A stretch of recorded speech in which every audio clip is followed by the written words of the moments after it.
Selamat siang. Assalamualaikum warahmatullahi wabarakatuh. Apa kabar anak-anak, siswa-siswi sekalian? Bertemu lagi dalam pembelajaran PPKN bersama Bu Tri. Semoga dalam keadaan sehat, tetap semangat, jaga kesehatan, disiplin dan sering cuci tangan. Jaga jarak, selalu pakai masker apabila berada di luar rumah. Pada pertemuan minggu yang lalu, kita membahas tentang dinamika nilai-nilai Pancasila sesuai dengan perkembangan zaman.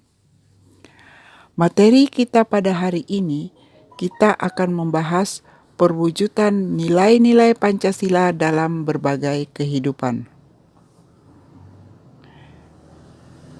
Diterimanya Pancasila sebagai dasar negara dan pandangan hidup bangsa membawa konsekuensi logis bahwa nilai-nilai Pancasila dijadikan landasan pokok dan fundamental bagi penyelenggaraan negara Indonesia.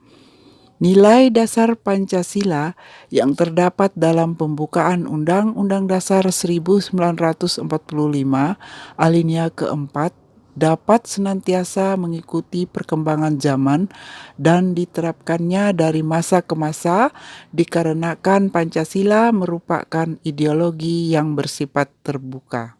Ideologi menurut Kamus Besar Bahasa Indonesia atau KBBI, ideologi diartikan sebagai kumpulan konsep bersistem yang dijadikan asas pendapat yang memberikan arah dan tujuan untuk kelangsungan hidup, cara berpikir seseorang atau golongan.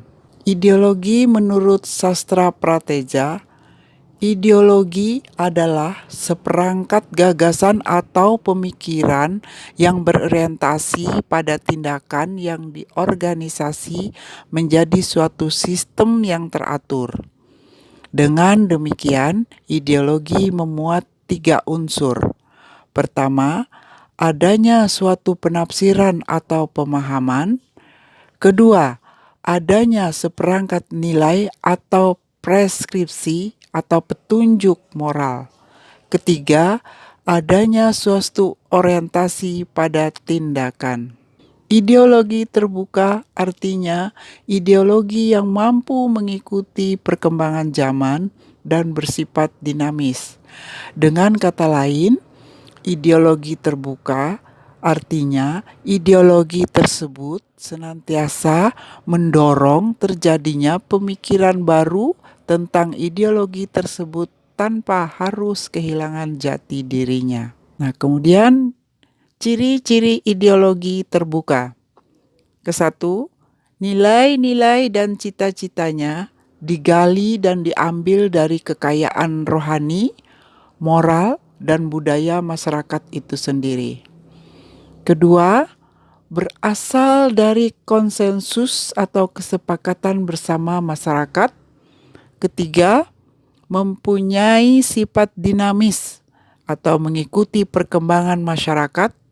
Keempat, menjunjung pluralitas atau keberagaman. Kelima, hasil dari musyawarah atau mufakat. Kemudian yang keenam, mempunyai sistem pemerintahan yang demokratis. Kedudukan Pancasila sebagai ideologi terbuka. Pancasila berakar pada pandangan hidup dan falsafah bangsa sehingga memenuhi persyaratan sebagai ideologi terbuka.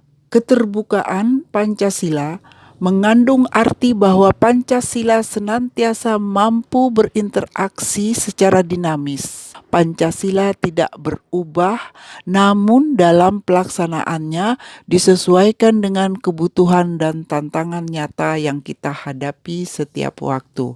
Kedudukan Pancasila dalam pelaksanaannya, keterbukaan ideologi harus memperhatikan 1. Stabilitas nasional yang dinamis. 2. Larangan memasukkan pemikiran yang mengandung ideologi Marxisme, Leninisme, dan komunisme. 3. Mencegah berkembangnya paham liberal.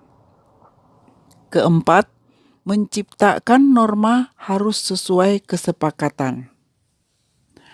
Nilai-nilai Pancasila sebagai ideologi terbuka mengandung nilai-nilai ke-1, nilai dasar yaitu nilai yang bersifat tetap dan melekat pada kelangsungan hidup bernegara. Pancasila sebagai nilai dasar terdapat dalam pembukaan Undang-Undang Dasar 1945 alinea keempat. Kedua, nilai instrumental, yaitu nilai-nilai yang merupakan penjabaran dari nilai dasar berupa peraturan perundangan dan lembaga pelaksanaannya. Ketiga, nilai praksis, yaitu realisasi dari nilai-nilai instrumental berupa suatu pengalaman nyata dalam kehidupan sehari-hari, dalam bermasyarakat, berbangsa, dan bernegara. Demikianlah tadi pembahasan kita. Semoga bermanfaat dan bisa dipahami, serta diharapkan kepada siswa-siswi mampu menerapkan atau mengaplikasi, mengamalkan nilai-nilai Pancasila dalam kehidupan keluarga, sekolah, maupun bermasyarakat. Sampai jumpa pada pembahasan berikutnya. Selamat siang. Assalamualaikum warahmatullahi wabarakatuh.